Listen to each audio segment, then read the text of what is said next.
Selamat siang bagi kita semua. Kita jumpa kembali pada mata kuliah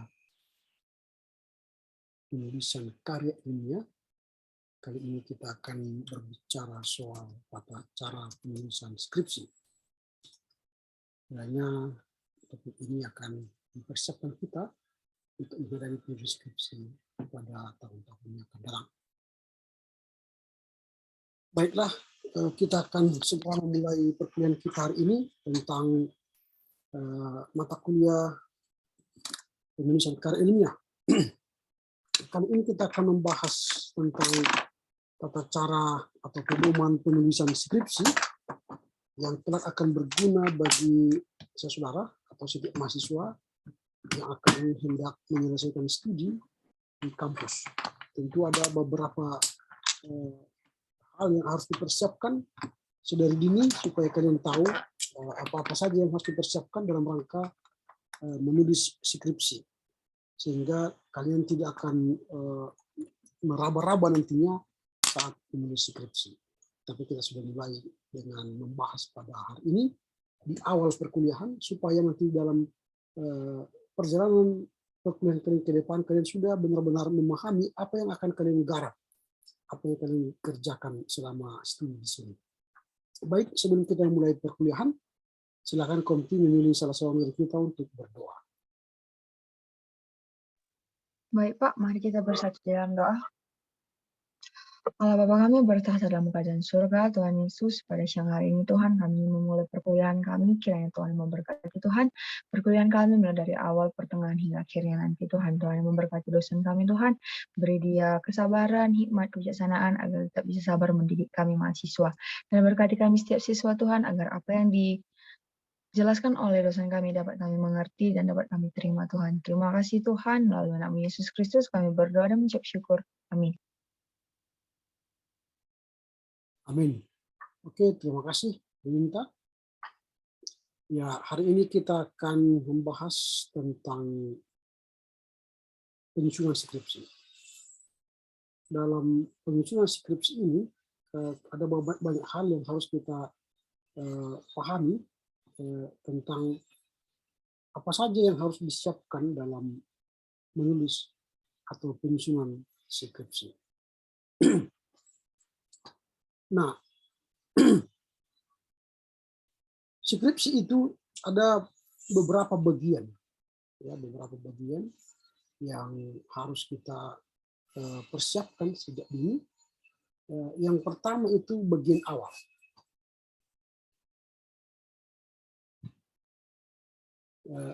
Baru nanti setelah bagian awal akan ada bagian utama dan kemudian bagian akhir. Artinya skripsi itu terdiri dari tiga bagian besar, ya. Ya, tiga bagian besar. Bagian awal, kemudian bagian utama, dan bagian akhir. Nah, itulah bagian skripsi.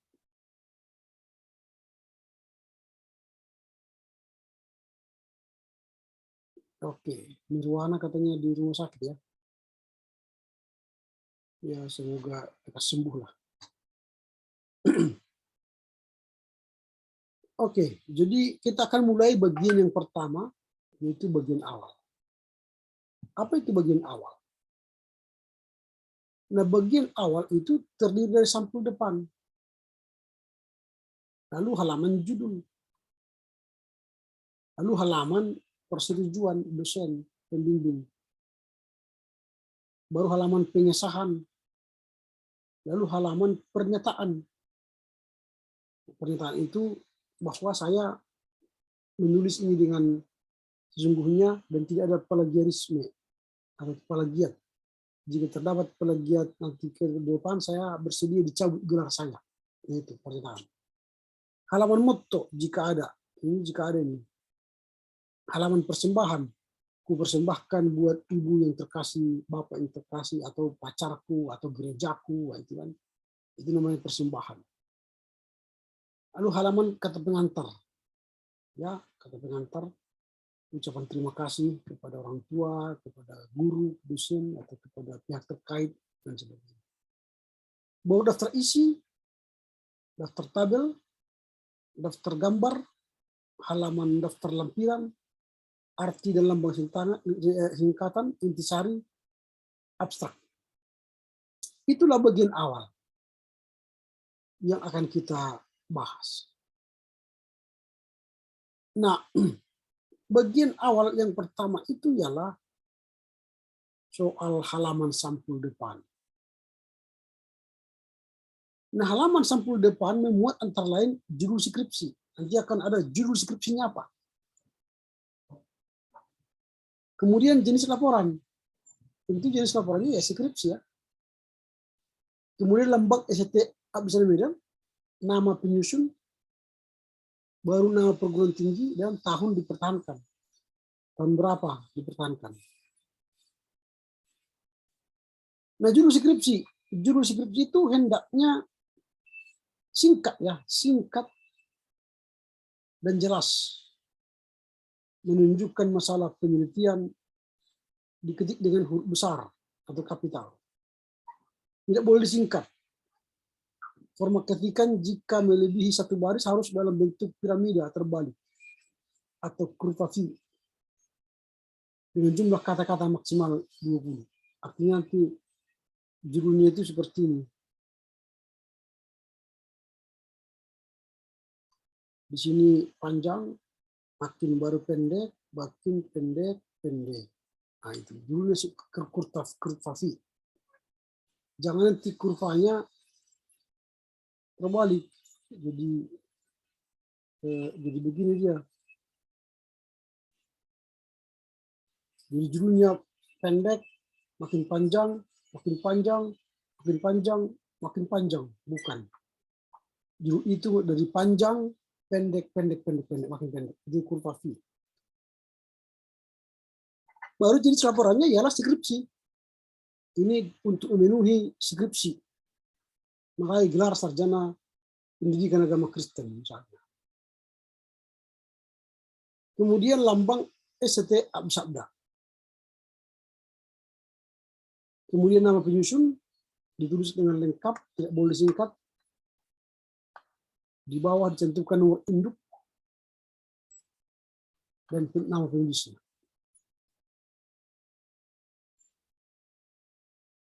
Kemudian nama perguruan tinggi. Jadi alamatnya ya, nama perguruan tinggi, alamatnya dan apa namanya. Ya, alamatnya lah. Baru program studi, program studinya. Program studi pendidikan agama Kristen. Ya. Misalnya sekolah tinggi teologi Abisal Medan, kan ini kan kurva V ini. Sekolah tinggi teologi STT Abisabda Medan 2010. Ini kan kurva V dia. Jadi begini. Dari panjang, pendek.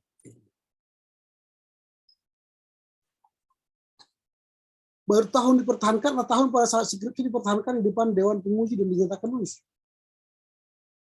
Jadi tahun ini harus merujuk pada kapan kita diuji oleh penguji dan kita lulus. Kalau tidak lulus jangan dibuat. Baru halaman judul. Tahun dipertahankan adalah tahun pada saat skripsi dipertahankan di depan Dewan Penguji dan dinyatakan lulus. Halaman judul ini berisi tulisan yang sama dengan halaman sampul dengan tambahan beberapa hal. Karena nanti misalnya setelah ujian dia mengalami perubahan, maka diganti judul itu. Tapi bukan diganti secara substansial. Karena mengganti secara substansial, berarti dia merubah skripsi lagi nanti. Nah, halaman judul itu berisi tulisan yang sama dengan huruf sampul dengan tambahan beberapa hal. Di atas lambang ditulis penjelasan bahwa maksud skripsi itu sebagai salah satu syarat untuk memperoleh gelar sarjana pada program studi pendidikan agama Kristen. Nah, harus itu di situ. Supaya dia nanti kelihatan bahwa program studinya apa. Baru halaman persetujuan dosen pembimbing. Pada halaman ini memuat judul penelitian dan tanda tangan dosen pembimbing. baru kemudian halaman pengesahan, baru halaman pernyataan, baru halaman motto bila ada tadi, halaman persembahan bila ada, halaman kata pengantar, juga kata pengantar ini kan banyak sekali. Memang itulah bedanya skripsi ya. Di skripsi itu banyak sekali ucapan terima kasih. Terima kasih kepada Ketua ST, Kaprodi, pembimbing saya, pembimbing kedua, kemudian kepada perpustakaan setelah akademika, kepada orang tua, kepada semua. Terima kasih, termasuk nanti terima kasih kepada pacarku kan itu, yang telah mendampingiku. Nah itu, jadi sering memang para mahasiswa ini lebay ya. Lebaynya begini, orang tuanya yang menyekolahkan dia sampai tamat ya, tapi ucapan terima kasihnya terkhusus untuk yang tercinta. Bukannya mamaknya bapaknya yang tercinta, tapi pacarnya. Padahal mamaknya bapaknya sudah bertahun-tahun menyekolahkan dia, kasih uang, kasih nasihat, kasih doa. Yang terkhusus istimewa, spesial for. Jadi gitu dia bilang. Pada pacarnya. Jangan buat seperti itu. Nanti spesial itu pada orang tua lah. Atau kepada Tuhan. Pacar itu kan baru ketemu 1 tahun yang lalu itu, atau 2 tahun yang lalu. Masa menggantikan segalanya dari kasih ibu, kasih bapak. Itu kata pengantar. Jadi memang ya disitulah kepada orang tua hanya mungkin 2 kata dibuat. Terima kasih Pak, Dad, Mama, Papa, selesai.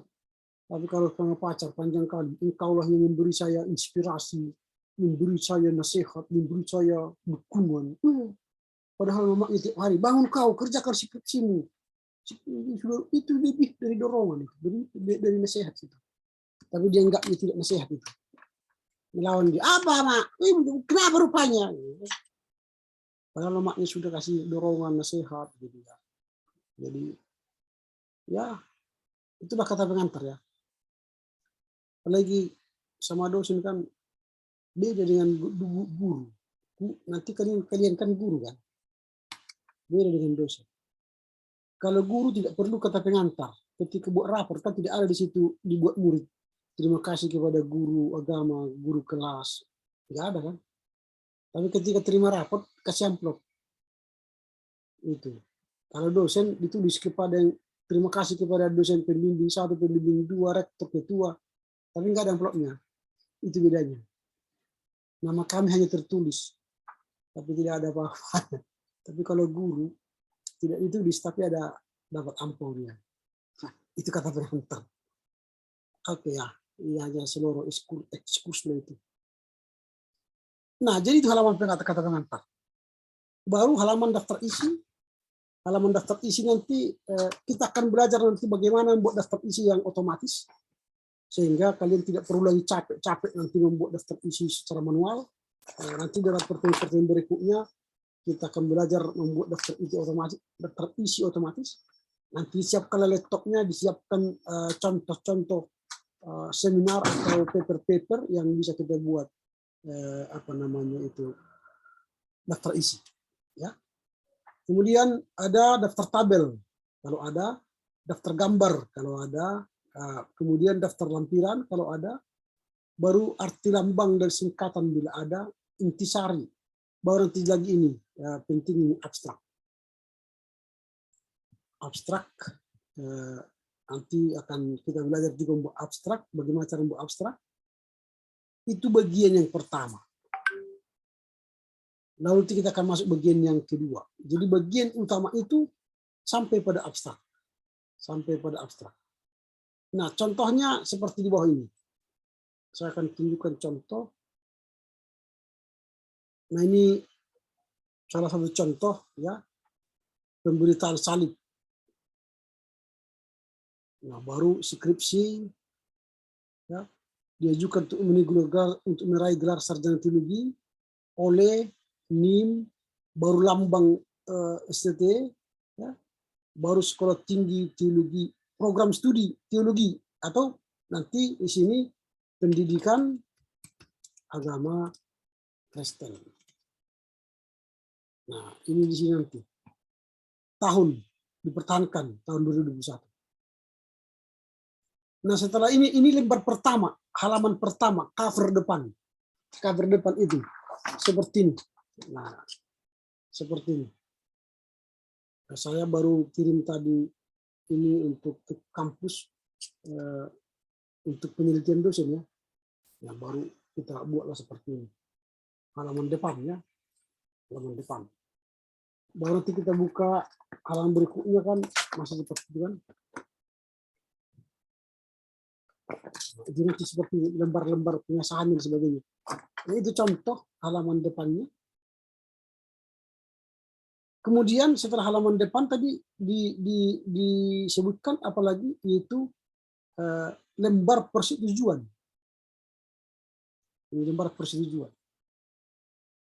Nah, caranya membuatnya seperti ini. Nanti nama, NIM, jurusan teologi, misalnya jurusan PAK, ya, bisa diganti di jurusan PAK.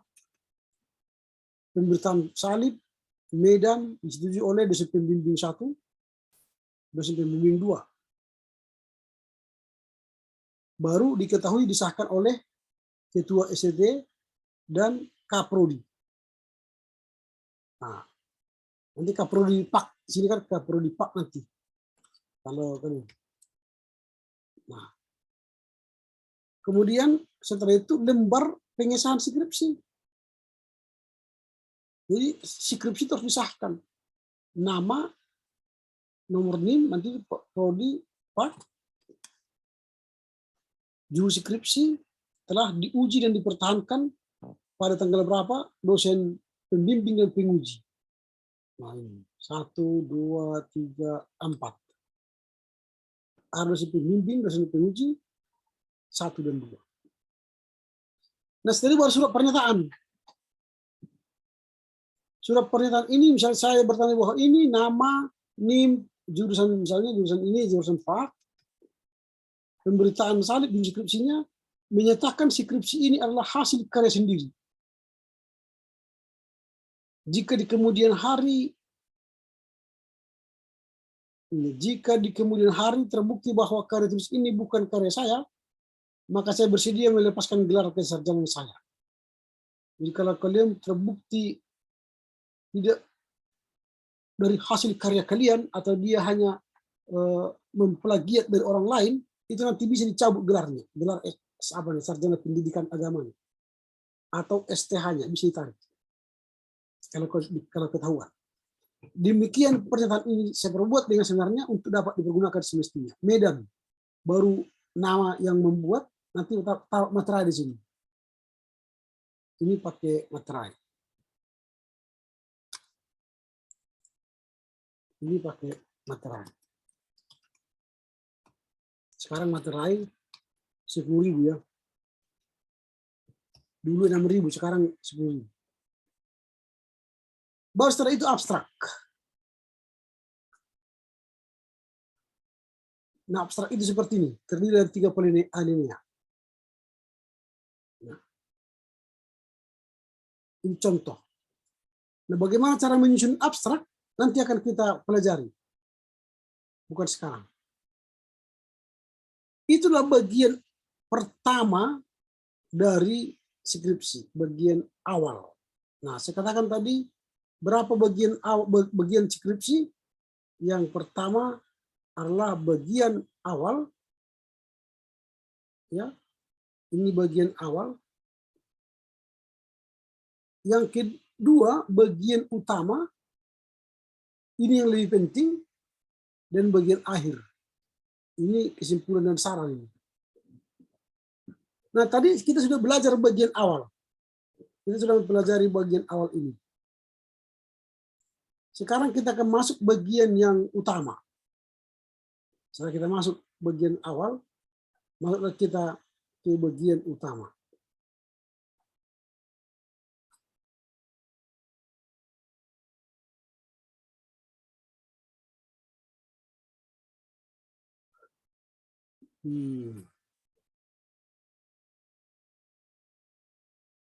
Bagian utama ini, bagian utama 1, 2.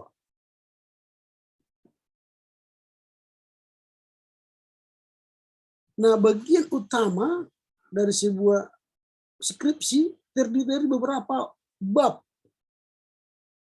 yaitu pertama bab 1 yang berisi pendahuluan.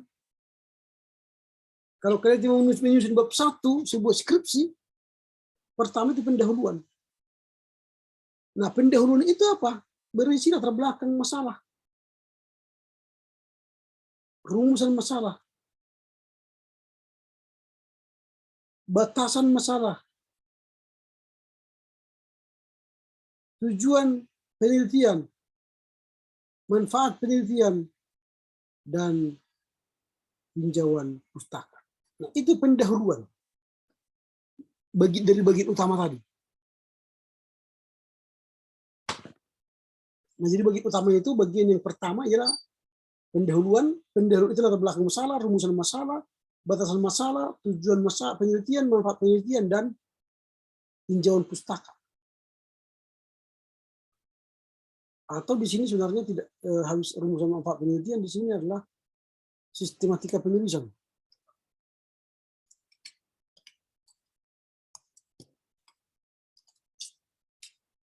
Ini sistematika penulisan. Nah, apa itu latar belakang masalah dalam pendahuluan tadi? Nah, latar belakang masalah ialah masalah membuat alasan penting penelitian yang akan dilakukan dengan faktor yang mendorong dilakukannya penelitian berdasarkan penguasaan yang ada. Artinya, latar belakang masalah itu ialah pergumulan kita secara akademis. Ada kegelisahan yang menggelora di hati kita, sehingga kita tertantang untuk menulis atau untuk meneliti. Misalnya kalian pergi ke sekolah, baik di sekolah minggu yang dikelola gereja, atau sekolah gereja Kristen yang mengelola pendidikan umum, atau sekolah non formal dan sebagainya. Lalu kalian gelisah, kenapa ya pendidikan agama Kristen ini tidak diminati oleh orang Kristen? Tidak diminati ya. Lebih banyak diminati oleh orang-orang teologi. Kalau pendeta dihormati, kok guru agama tidak dihormati? Padahal sama-samanya kan, guru agama, pendeta sama. Sama-sama apa? Sama-sama memberitakan firman. Kalau pendeta di depan umat, tapi kalau guru kan di depan murid. Tapi tujuannya sama, memberitakan firman. Tetapi mengapa kalau pendeta lebih dihormati, guru agama tidak ada orang yang menghormati? Ini kan kegelisahan secara akademis. Seharusnya baik guru agama, guru pendeta, atau orang lain haruslah dia berfungsi sebagai pemberita Injil. Jadi kalau dia sudah memberitakan Injil pun dia harus dihormati. Nah, saya gelisah, itu kan gitu. Seharusnya guru agama itu dihormati, guru agama itu disayangi, tetapi dalam kenyataan guru agama tidak menjadi guru favorit atau guru kesayangan. Guru agama itu hanyalah ya pelengkap penderita. Nah, itu latar belakang namanya. Latar belakang itu adalah ada kegelisahan yang mendalam yang membuat kita tertarik pada topik itu. Dengan tertariknya kepada topik itu, maka kita sedang membuka diri kita untuk belajar terus, supaya bisa mampu menyelesaikan masalah-masalah akademis. Nah, itulah contoh latar belakang. Ya, ada kegelisahan yang membuat kita tertarik untuk menuliskan secara akademis. Itu latar belakang. Dari bagian pendahuluan itu ya, latar belakang ini datang dari pendahuluan. Nah, jadi datang di sini. Lanjutannya maksudnya. Lalu setelah latar belakang dalam bagian pendahuluan ialah rumusan masalah. Nah, rumusan masalah ini adalah sebenarnya pertanyaan penelitian. Kalau misalnya pendidikan agama Kristen itu tidak diminati atau tidak dihormati orang guru agama, sehingga guru agama tidak mau bertanggung jawab mendidik membesarkan anak-anak di sekolah, maka ada pertanyaan, mengapa guru agama tidak mau memberitakan Injil di sekolah kepada anak muridnya? Mengapa anak-anak tidak memberikan penghormatan kepada guru agama di sekolah? Atau apa hubungan guru agama dengan sang pendeta? Ini kan persoalan. Itu namanya rumusan masalah. Dirumuskan sebuah pertanyaan penelitian yang harus kita cari jawabannya melalui orang lain yang kita wawancarai. Tapi kalau metodologinya kuantitatif, kita tidak bisa melakukan wawancara. Kita hanya bisa melakukan penyebaran angket, karena kebenaran itu pada angket. Makin banyak orang menjawab sesuai dengan pertanyaan kita yang kita inginkan, maka benarlah penelitian. Tapi kalau tidak benar, 50 hal, sudah 50 hal misalnya yang kita kumpul koresponden, tapi yang terkumpul hanyalah 50 orang, itu namanya bukan suatu kebenaran. Karena kuantitas itu semakin banyak orang, makin benar. Sementara kualitas, semakin berkualitas orang yang kita wawancarai, semakin benar. Makanya orang-orang yang tinggi nilai akademisnya, biasanya orang mendengar suaranya kan, mendengar dia berkata dan sebagainya, walaupun dia tidak tahu apa-apa. Hanya karena dia anggota tim misalnya, anggota punguan atau anggota paguyuban. Nah itu. Nah jadi rumusan masalah ini adalah sebenarnya ada 3 pertanyaan penting yang harus dijawab. Baik peneliti atau baik masyarakat yang ada di sekitar kita. Atau termasuk tadi kalau misalnya kita buat soal kegelisahan kita, mengapa guru agama tidak dihormati, maka rumusan kita ialah mengapa manusia tidak memberi hormat kepada sang guru agama. Apa faktor-faktornya yang membuat masyarakat tidak suka sama guru agama? Atau bagaimana usaha supaya gereja mendampingi guru agama menjadi guru di sekolah minggu? Itu sangat penting dalam rangka menumbuh kembangkan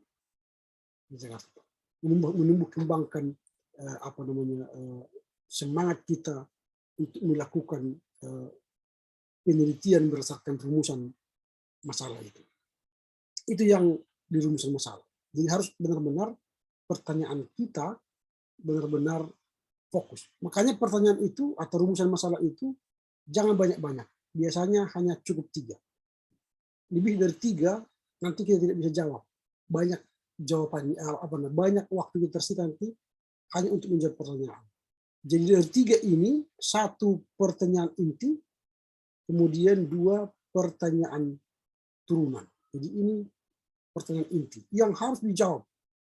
Dan ini pun bukan tidak bisa dijawab, tapi ini pertanyaan turunan yang harus memperkuat pertanyaan yang pertama. Itu rumusan masalah. Makanya rumusan masalah itu, kalau kita lihat di sini kan, gunakan salah satu kata tanya. Apa? What? Mengapa? Why? Kapan? When? Di mana? Where? Siapa? Who? Atau bagaimana? How? Ini harus kita gunakan saat kita melakukan rumusan masalah untuk mencari pertanyaan penelitian itu ya. Ini rumusan masalah. Kemudian batasan masalah. Batasan ini sering mahasiswa tidak mampu membatasi. Nah, misalnya tadi kegelisahan kita ialah bagaimana guru agama itu diterima oleh masyarakat, dihargai masyarakat. Itu kegelisahan. Karena fakta di lapangan sekarang guru-guru agama tidak begitu dihormati di masyarakat. Lebih dihormati misalnya pendeta. Jadi ada fakta seperti ini. Lalu kita batasi.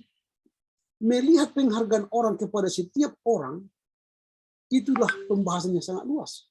Karena orang berhak menilai seseorang, orang berhak menghargai seseorang dari segala tindak tanduknya. Tapi dalam skripsi ini saya membatasi diri, tidak akan membahas semua penghargaan orang kepada manusia lainnya.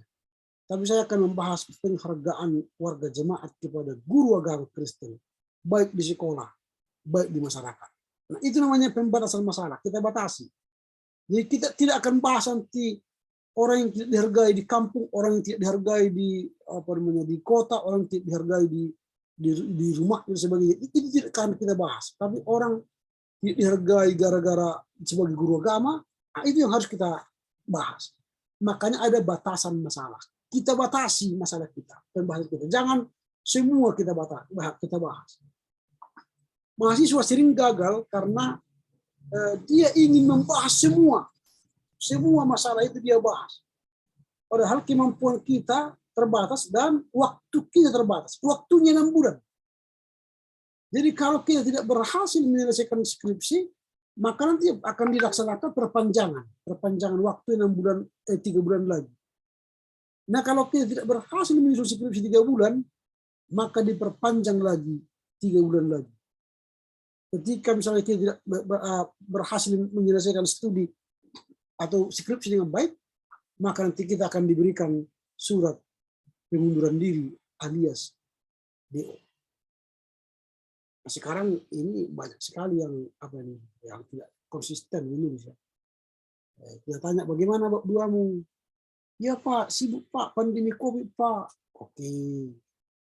Tanya lagi bulan depan bagaimana skripsimu?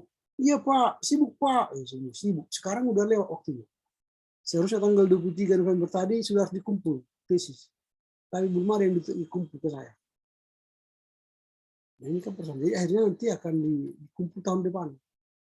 Nah, kalau dia mau serius, tapi kalau sampai tahun depan pun dia tidak kerjakan, maka janganlah berharap selesai dengan baik. Itu. Jadi harus kita batasi diri kita. Kalau sudah menyusun skripsi, batasi dirimu, batasi ruang gerakmu. Jangan lagi aktif di luar sana sebagai apapun namanya, entah bendahara partai atau pengurus pengurus gereja atau apalah macam. Jangan lagi. Fokus dulu 6 bulan aja. Lalu dikerjakanlah skripsi 6 bulan, pas tamat, kalau sudah tamat bisa nanti melakukan apa yang kalian tinggalkan selama ini. Jadi jangan main-main, skripsi itu jangan main-main. Harus fokus. Nah, itu yang dimaksud di sini. Ya, itu pembatasan masalah ya.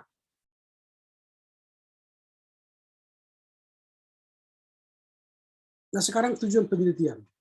Nah, tujuan penelitian itu selalu didasarkan pada rumusan masalah. Apa yang kalian rumuskan di masalah ini, jadi selalu tujuannya untuk menjawab tadi permasalahan di atas. Kalau misalnya tadi gereja tidak menghargai guru agama Kristen di daerah, maka tujuan penelitian ialah untuk melihat bagaimana penghargaan gereja terhadap guru-guru agama Kristen di lapangan. Jadi melihat. Jadi untuk apa tujuan kita menulis? Untuk melihat atau menyaksikan langsung bagaimana guru-guru agama tidak dihormati. Atau yang kedua, mengapa? Untuk mengetahui kan, tapi mengapa misalnya untuk mengetahui mengapa gereja tidak menganggap guru agama itu seimbang dengan pendeta. Karena pendeta dan guru agama mereka pengajar Injil, pengajar Alkitab. Lalu mengapa mereka tidak dianggap sejajar? Yang ketiga, apa faktor yang membuat perpisahan itu seperti itu? Nah itu contoh tujuan penelitian. Jadi dia datang dari rumusan masalah, kemudian rumusan masalah ini akan menjadi dasar untuk tujuan penelitian. Dan tujuan penelitian akan menjadi dasar bagi manfaat penelitian. Jadi manfaat penelitian itu datang dari tujuan penelitian datang dari masalah atau rumusan masalah yang di atas. Jadi dia saling kait mengait. Nah, setelah ada manfaat penelitian, karena itu sudah mulai mulai membahas dogmatika, maka kita akan langsung nanti masuk dari manfaat penelitian itu, maka kita akan masuk pada tinjauan pustaka. Mana pustaka-pustaka yang harus kita gunakan, mana buku-buku sumber-sumber yang akan kita gunakan. Lalu setelah tinjauan pustaka itu, barulah kita masuk ke apa namanya, bab 3 atau bab 2, bab 3, bab 4. Nah, inilah dulu bagian dari skripsi itu. Ya, bagian yang kedua dari skripsi. Yakni ini bagian utama, yakni bagaimana kita nanti dicerahkan oleh penulisan kita sehingga tidak lagi amburadul tapi kita cerah, tertuju, fokus dengan bagian utama ini. Jadi bagian utama itu terdiri dari penulisan bab, ya. Bab itu ada pendahuluan, kemudian latar belakang, kemudian ada rumusan masalah, yang keempat adalah bagian masalah, yang kelima apa namanya, tujuan penelitian, baru keenam manfaat penelitian, baru terakhir tinjauan pustaka. Nah, itulah bagian utama dari skripsi, bagian utama. Nah, kalau bagian akhir nanti, ini kan ada tadi tiga bagian penting skripsi. Yang pertama bagian awal, bagian utama itu kita bahas. Lalu bagian akhir itu kan daftar pustaka. Nah, daftar pustaka itu harus kita benar-benar perhatikan apakah sesuai dengan apa yang kita tuliskan atau tidak. Nah, tapi kalau tahun depan kita sebenarnya sudah bermohon kepada Aman Ibu Rus supaya bagian-bagian yang di dalam skripsi itu, kalau misalnya bagian akhir itu tidak bagian yang berkesinambungan dari bagian awal dan bagian utama, maka bagian akhir ini nanti menjadi yang apa namanya, yang terpisah dari bagian awal dan bagian utama. Bagian akhir itu hanyalah ucapan selain daftar pustaka adalah bagian lampiran-lampiran. Misalnya kita melakukan wawancara, melakukan angket, melakukan penelitian lapangan, misalnya ada surat penelitian, nah itu di bagian akhir. Nah itu adalah bagian akhir nanti dari skripsi. Nah, saya akan tunjukkan nanti contoh dari bagian akhir. Wah, ini tidak ada sini. Sebentar. Nanti akan saya tunjukkan bagaimana bagian akhir daripada sebuah skripsi. Dia akan menunjukkan kalau ada angket, kalau ada wawancara, kalau ada surat penelitian, atau kalau ada apa namanya, biasanya kalau surat penelitian kepada pimpinan diberikan kepada pengurus atau kepada biskop, ya, itu nanti ada jawaban mereka. Nah, itu kalau ada jawaban mereka secara tertulis, nah itu nanti akan masuk di bagian-bagian akhir. Kita lihat di contoh. Nah, misalnya seperti ini.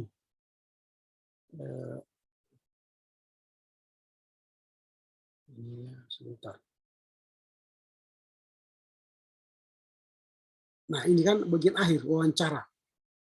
Wawancara dengan siapa dia? Pak Bainisik, Chris, ini Kemanggabian, ini ada apa namanya? Baru dia buat lampiran. Ini pembaptisan kan? Pembaptisan, ini pemuritan, katanya di Komerin, kemudian ini nggak di Komerin ini, ya. Ini contoh. Ada lampiran-lampiran. Itu bagian akhir dari skripsi. Nah, tergantung apa yang akan kalian lampirkan nanti, apakah itu pernyataan dari lembaga, sekarang ada pernyataan pengurus atau biskop, atau pernyataan dari pareses atau pernyataan resort, itu bagian akhir. Nah, itu harus sinkron kepada bagian awal dan bagian utama daripada skripsi kita. Nah, ini yang bagian awal yang harus kita apa namanya, ketahui awal dulu. Ketahui dulu bagian awal dari penulisan skripsi. Dan minggu depan kita akan perdalam lagi bagaimana sebenarnya penulisan skripsi itu, apalagi hal-hal yang harus kita siapkan dalam rangka penulisan skripsi, sehingga ketika saatnya tiba, kita akan menulis skripsi dan kita tidak terkejut lagi apa saja yang akan kita siapkan sekarang. Nah, sejak sekarang sebenarnya kalian sudah bisa kumpulkan ya, lalu lakukan apa yang bisa kalian siapkan, perangkap-perangkapnya atau materi-materinya. Nah itu, jadi itu harus sejak dini. Jangan nanti setelah tiba saatnya menulis skripsi baru kalian sibuk mencari buku, mencari alat-alat atau mencari tempat penelitian, mencari masalah untuk diteliti. Itu membuat kita terlambat menulis skripsi. Ini saya sekarang sedang membimbing, tapi belum maju-maju. Bab 2, bab 3 pun belum maju-maju. Ini yang membuat kita susah dalam pembimbingan. Nah, inilah dulu bagian dari awal penjelasan tentang pedoman penyusunan skripsi. Minggu depan kita akan masuk pada lanjutannya dan kita akan belajar nanti cara membuat daftar isi otomatis. Maka minggu depan tolong disiapkan sebuah artikel atau makalah yang akan kita buat daftar isinya, sehingga nanti kalian bisa menulis sebuah makalah ataupun menulis skripsi nanti pada akhirnya dengan membuat daftar isi yang otomatis, tidak lagi manual. Halaman 1 kata pengantar, halaman 2 ini, halaman 3, halaman 4, jangan lagi seperti itu, tapi otomatis. Kita hanya klik, cek, nanti akan kelihatan daftar isinya. Oke, sampai di sini dulu. Ada kira-kira pertanyaan? Dipersilakan.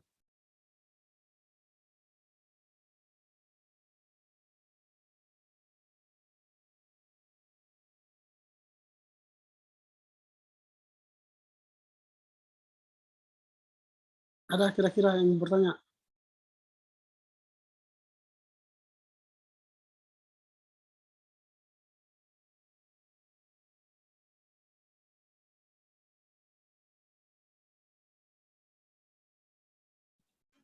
Untuk karya ilmiahnya sama kayak apa Pak? Ujiannya pertengahan Desember. Ya, kalau ujian ya semua nanti akan kita ujian pertengahan Desember. Nah, untuk karya ilmiah ini saya katakan kemarin bahwa kalian akan membuat sebuah karya ilmiah ya, paper sesuai dengan apa saja topiknya terserah. Buat saja paper sesuai dengan pedoman penulisan makalah. Kemarin kita sudah belajar membuat bagaimana menulis makalah kan. Ikutilah itu, nanti entah apa judulnya. Kalian bisa lihat dari hal-hal kecil, bisa dari rumah, bisa dari gereja, masyarakat, atau sekolah tentang pendidikan agama Kristen. Nanti dikumpul pada saat ujian ke tengah semester. Kita ini masih pertemuan yang sebentar saja ini. Masih harus ada beberapa pertemuan lagi kita sudah bisa ujian ya. Ini saya lihat ini kita masih pertemuan yang ke-13. Ini pertemuan ke-13. Nah, kalau bisa nanti minggu depan kita sudah bisa lakukan 2 pembahasan topik pembahasannya, sehingga itu kita anggap menjadi 2 kali pertemuan. Karena kalau tidak bisa ujian. Jadi minggu depan kita misalnya bisa bahas soal cara penulisan abstrak dan pembuatan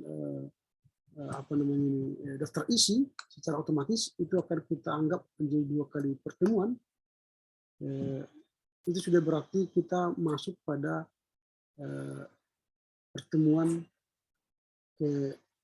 ini pertama tadi pertemuan kita ini pertemuan yang ke-13 ya hari ini, tambah 2 ke-15. Lalu minggu depannya baru kita bisa ujian semester. Jadi ada 2 kali lagi kita akan bertemu supaya kita bisa melakukan ujian akhir semester. Nah itu karena ini banyaknya kita tidak masuk setiap apalagi saya sering pada di sinode kemarin dan Pak Pendeta menghabiskan waktu kita yang tidak pas ya. Nah, jadi tetapi sekarang kalian sudah bisa kerjakan apa namanya paper kalian ya.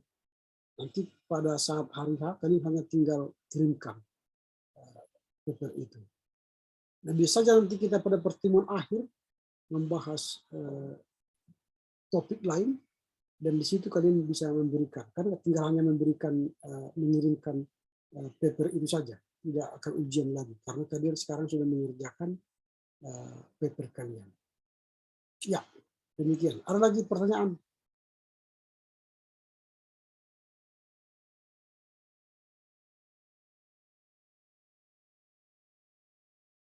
Ada?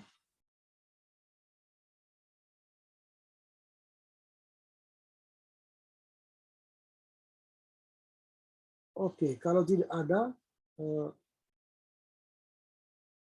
nanti saya ingatkan kembali minggu depan siapkan aja misalnya satu paper makalah ya, atau nanti ya makalah yang punya bahasan-bahasan, pokok bahasan supaya kita bisa belajar membuat daftar isi. Itu sangat berguna nanti ketika kalian membuat makalah UAS itu ujian akhir semester, kalian sudah membuat daftar isi secara otomatis. Ya, nanti paper kalian sudah lebih bagus, sudah bisa membuat daftar isi lebih cepat ya, tidak manual lagi. Itu saja, hanya mengingatkan aja supaya kalian buat tulisan lah atau makalah yang bisa kita buat nanti daftar isinya dengan baik. Oke, kalau tidak ada pertanyaan, kita akhiri pertemuan kita sampai di sini. Silakan Konti memimpin doa kita. Baik Pak, terima kasih. Minta teman kami Trifin untuk membawa doa kita.